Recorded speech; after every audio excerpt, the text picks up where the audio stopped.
Hello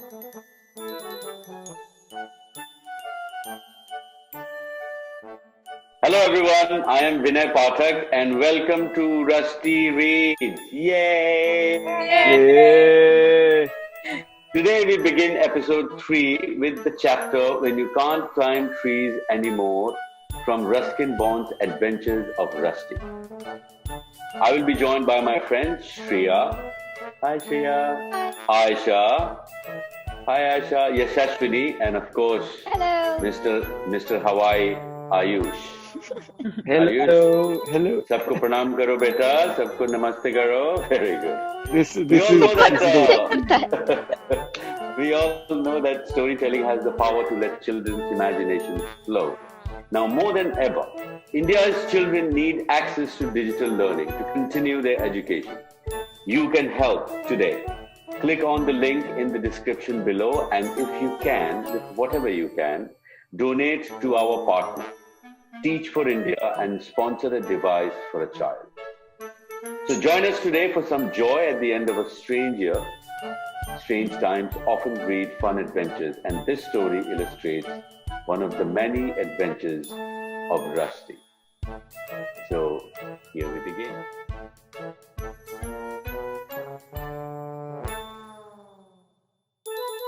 When You Can't Climb Trees Anymore by Ruskin Bond.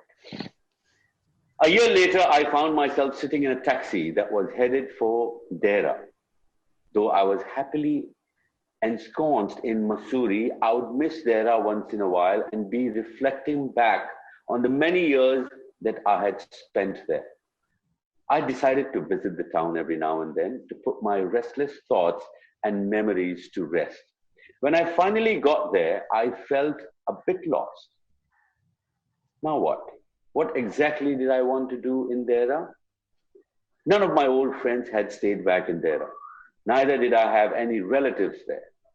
Maybe I should look up old Miss Pettibone. I had promised to keep in touch with her, but had sent her just a letter or two in the beginning when I had moved. After that, I had not been in touch with her, neither had she written at all. But then I didn't expect her to write. She was so very old and not very well either. Never mind, I told myself, I will surprise her and apologize for being such a cad all these years. But first, I would get her something. I went to the mall and bought her a jar of orange marmalade and some bacon and made my way to her cottage. I entered through the gate and walked up the small park. The garden, which she was so fond of, hardly remained. It was just a jungle of weeds and all kinds of wild plants. As for the cottage, it wore a deserted look. The smile died on my lips, and I started feeling a bit apprehensive. Just as I was turning away from the front door, I saw the postman come up near the gate. It was the same old postman there I had all these years. He just looked more wizened and lean. Ah, Bonsai. Good to see you after all these years. But what are you doing here? I have come to visit Miss Pettibone. Can you tell me where she'll be now? I had no idea she had moved. So you haven't heard? Miss Pettibone, she passed away 3 years after you left. As you know, she was very old and weak. She lay crippled by a paralytic stroke for a long time, and one of her distant relatives looking after her. But she didn't recover from that stroke. She seemed to have given up on life suddenly and wanted nature to take its own course. But what about this cottage? This house is now disputed property. You see, she didn't leave any will, and now all her relatives, I'm sure she never even knew how some of them were related to her, have turned up to claim this property as theirs. And quite predictably, this house has been closed up till a legal verdict is taken on it. I felt ashamed of my negligence towards this gentle old lady who had been so kind and friendly towards me. Now there was nothing I could do for her. Disappointed and upset, I walked down the hill slowly. I began to wonder if it had been such a good idea to come back to there after all. It might have been better not to know of these sad things at all. Brooding, I let my feet take me wherever they wanted to go. And after some time, saw that I was now facing Astley Hall. I was suddenly afraid to go into the building. What if more disappointments lurked around the corner? Moti Bibi came out of her shop, but she didn't seem to recognize me. Don, Moti Bibi, you know me. Bond. She looked up at me and smiled and said, Of course, I recognized you, but I wasn't sure if you'd remember me. You came to meet your friend, isn't it? Good, good. Well, uh, don't keep standing there. Just go right upstairs. which friend? I asked myself. I stood back and took stock of the building. It looked older and more discreet than before, but it was the first floor balcony which caught my attention. On it were a row of potted plant fern, a palm, a few bright marigolds, zinnias, and nasturtiums. They made the balcony stand out from others. It was impossible to miss it. I was quite sure they were my plants, the plants that my friend Sitaram had stolen from me, and which I had left behind in Moti Bibi's care when I was leaving there. They still looked healthy, but who was taking care of them now? Could it be? My heart racing. I bounded up the stairs, all 22 of them, and knocked at the door of the flat. Chance gives and takes away and gives again. The door was opened by none other than Sitaram himself. For a second, he looked as surprised as I was and grinning in that typical Sitaram manner. Welcomed me in, Truly filmy style. he said, still grinning. What do you mean? I asked. Well, your reappearance at our doorstep. Who else is staying with you? Oh, your parents. I'd forgotten about them. Not them, not them. My wife, Mr. Rusty, lives with me now. Wife! Before I could ask him anything else, a young woman entered the room and I got up in confusion. I knew her, had seen her, but couldn't remember who she was. She looked at me directly and seeing my lost expression gave a little laugh. Sitaram too burst into laughter. Radha! The name leapt into my mind. The maid who had worked in the flat next to mine in the very same building. I regained my composure and said, nice to see you again, Radha. Nicer to know you have married this rogue. How long has it been? I know what's on your mind. Said Asking she. yourself how Radha and I happen to be married to each other. Mhm. Well, as you know, I was in Shimla for a few years, roughing it out as an underpaid but overworked waiter. A few months after you left, I came back to Dehra. Let's say I was forced to come back. I was accused of stealing cutlery and soap bars in the hotel. Can you imagine that? I admit I had been reckless and mischievous in the past, but this allegation was completely baseless. I couldn't prove my innocence, so I left and I came back here. But when I got here, my parents told me you'd gone away. Moti Bibi gave me all your plants and I continued staying with my parents. But even then, I was bored and lonely and I used to come to Astley Hall. I'd go up to the terrace and sit there, watching the kites in the sky. Sometimes I met Radha there. She'd come upstairs to hang out the washing and we'd get talking. Soon I realized that I liked her a lot. What I liked most about her was her smile. It dropped over her face slowly like sunshine moving over brown hills. She seemed to give out some of that glow that was in her face. I felt it pour over me, and this golden feeling did not pass when she left the terrace. That was how I knew she was going to mean something special to me. Radha's folks were poor. But in time, I was to realize that I was even poorer.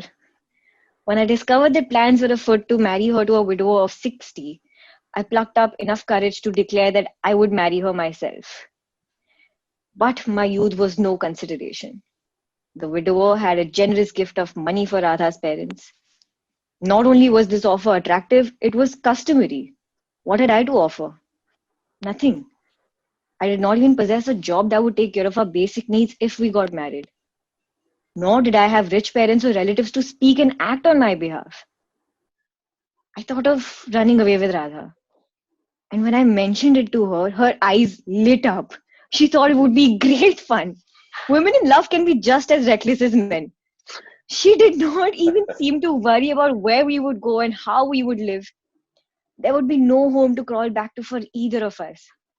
We had loved passionately and fiercely and felt compelled to elope, regardless of the consequences. We longed for something more permanent than the few stolen moments we shared together on the stairs, on the terrace, in the deserted junkyard behind the shops. So then we ran away to Shimla where I had some friends. I didn't have your address with me, or I would have brought her straight to your place. Anyway, God has been kind to me ever since. We got jobs in the canteen of a missionary school in Shimla. Then after a year, I got a job in Dehra. Now she looks after the house while I work in a jam factory close by. Tell me, Rusty, aren't you happy for us? Of course I was. I was glad that Sitaram had not only found true love, but also managed to do something which I never could have the courage and belief to sustain, that love. My trip to Dera was justified. And now there was one more place I had to go to. I headed towards my grandmother's house. When the trees saw me, they made as if to turn in my direction. A puff of wind came across the valley from the distant snows. A long-tailed blue magpie took alarm and flew noisily out of an oak tree. The cicadas was suddenly silent, but the trees remembered me. They bowed gently in the breeze and beckoned me nearer, welcoming me home. Three pines, a straggling oak, and a wild cherry. I went among them and acknowledged their welcome with a touch of my hand against their trunks. The cherries smooth and polished, the pines pattered and coiled, the oaks rough, gnarled, full of experience. He had been there longest, and the wind had bent and twisted a few of his upper branches so that he looked shaggy and undistinguished. But like the philosopher who is careless about his dress and appearance, the oak has secrets, a hidden wisdom. He had learnt the art of survival. While the oak and the pines were older than me and my father and had been here many, many years, the cherry tree was exactly 39 years old. I knew it because I had planted it. On one of my vacations from boarding school, I had come to Dehra to spend a few weeks with grandmother. Uncle Ken had given me this cherry seed, and on an impulse, I thrust it into the soft earth and then went away and forgot all about it.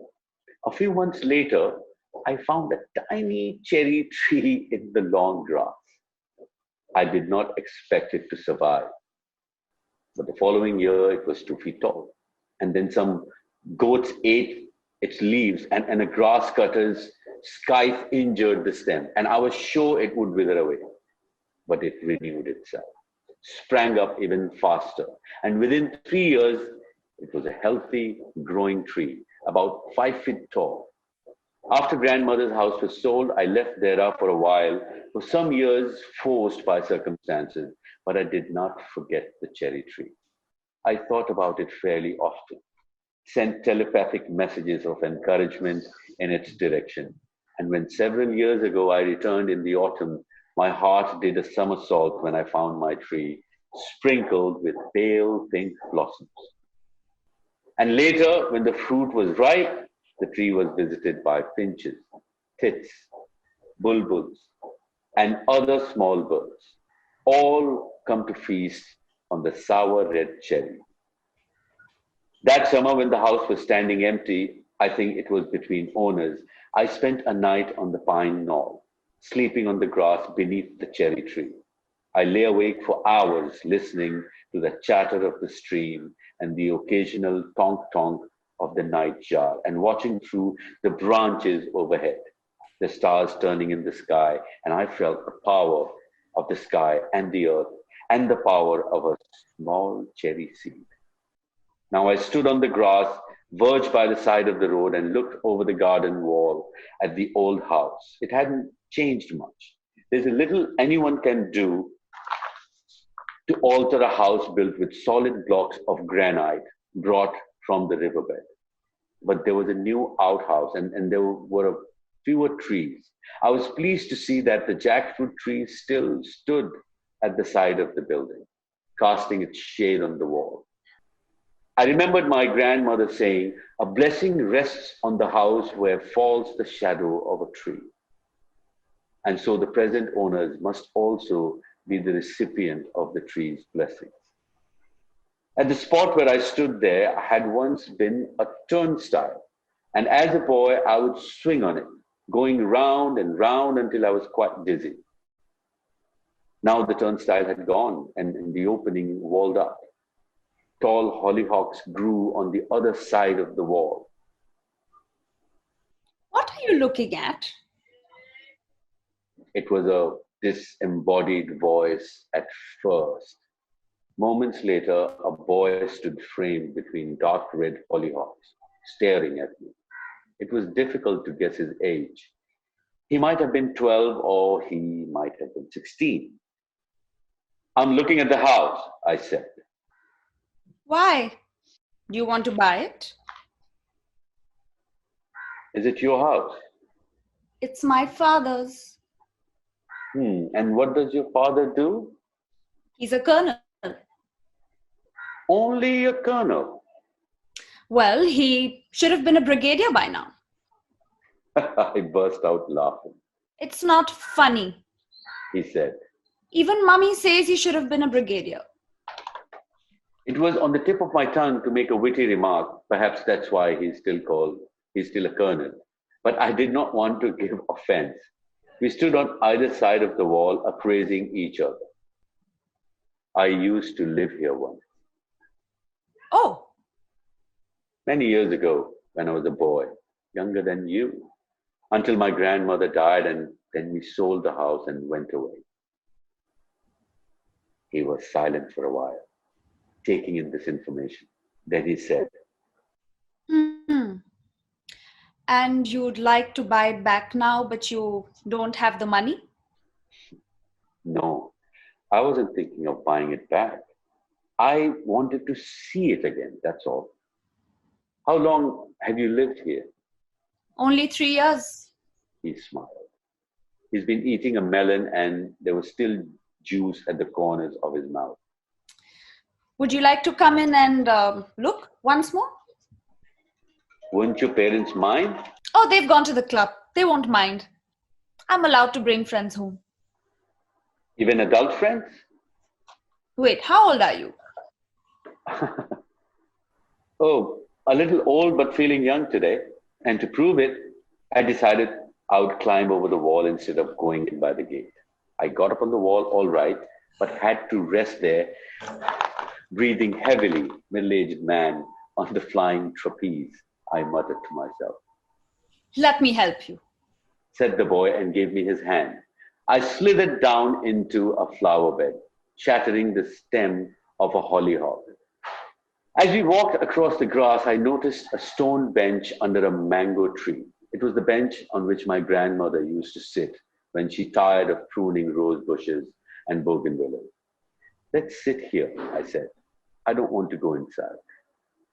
He sat beside me on the bench. It was March and the mango tree was in bloom. A sweet, heavy fragrance drenched the garden. We were silent for some time. I closed my eyes and remembered other times the music of a piano, the chiming of a grandfather clock, the constant twitter of budgeriggers on the veranda, my grandfather cranking up the old car. "I used to climb the jackfruit tree," I said, opening my eyes. I didn't like jackfruit though. Do you? It's all right in pickles. I suppose so. The tree was easy to climb. I spent a lot of time in it. Do you want to climb it again? My parents don't mind. No, I don't think so. Not after climbing the wall. Let's just sit here for a few minutes and talk. I mentioned the jackfruit tree because it was my favorite place. Do you see the pink branch stretching out over the roof? Halfway along it, there's a small hollow in which I used to keep some of my treasures. Ooh, what kind of treasures? Oh, nothing very valuable. Marbles, I had one. A book I wasn't supposed to read. A few old coins I had collected. Things came and went. There was my grandfather's medal. Well, not his exactly, because he was British, and the Iron Cross was a German decoration awarded for bravery during the war, the First World War, when grandfather fought in France. He got it from a German soldier. Dead or alive? Pardon? Oh, you mean the German? I never asked. Dead, I suppose. Or perhaps he was a prisoner. I never asked grandfather. Isn't that strange? And the Iron Cross? Do you still have it? No, I said, looking him in the eye. I left it in the jackfruit tree. You left it in the tree? Yes. I was so busy at the time packing and saying goodbye to friends and thinking about the ship I was going to sail on that I just forgot all about it. He was silent, considering, his fingers on his lips, his gaze fixed on the jackfruit tree. Then quietly he said, It may still be there, in the hollow of the branch. yes, I said. After 40 years, it may still be there. Unless someone else has found it. Would you like to take a look? I can't climb trees anymore. Oh, but I can. I'll go and see. You just sit here and wait for me. He sprang up and ran across the grass, swift and sweet of line. Soon he was in the jackfruit tree, crawling along the projecting branch. A warm wind brought little eddies of dust along the road. Summer was in the air. Ah, if only I could climb trees again. I found something! He cried, and now barefoot, he ran breathlessly towards me. In his outstretched hand, a rusty old medal. I took it from him and turned it over on my palm. Is it the Iron Cross? He asked eagerly. Yes, this is it. Well, now I know why you came.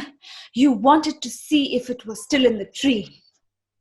I don't know. I'm not really sure why I came, but you can keep the cross. You found it after all. No, you keep it. It's yours. But it might have remained in the tree for 100 years if you hadn't gone to look for it. Only because you came back. On the right day, at the right time, and with the right person. Getting up, I squeezed the hard rusty medal into my little friend's left palm. No, it wasn't the cross I came for. It was my lost youth. Somehow he understood this. Even though his own youth still lay ahead of him, he understood it. Not as an adult, but with the wisdom of the child that was still part of him. He walked with me to the gate and stood there gazing after me as I walked away. Where the road turned, I glanced back and waved to him. Then I quickened my step and moved briskly towards the bus stop. There was a spring in my step and happiness in my heart. I felt at peace with the world and now wanted to go back to my own home in Missouri.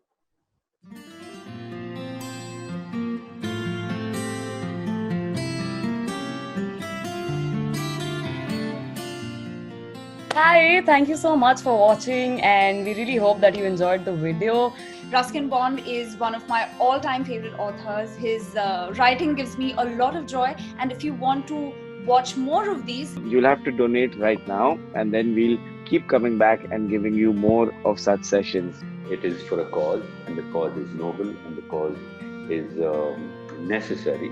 So open your heart. Please subscribe to watch other stories by the amazing Ruskin Bond and donate whatever little you can, however you can. And that's it. Thank you so much. Stay safe.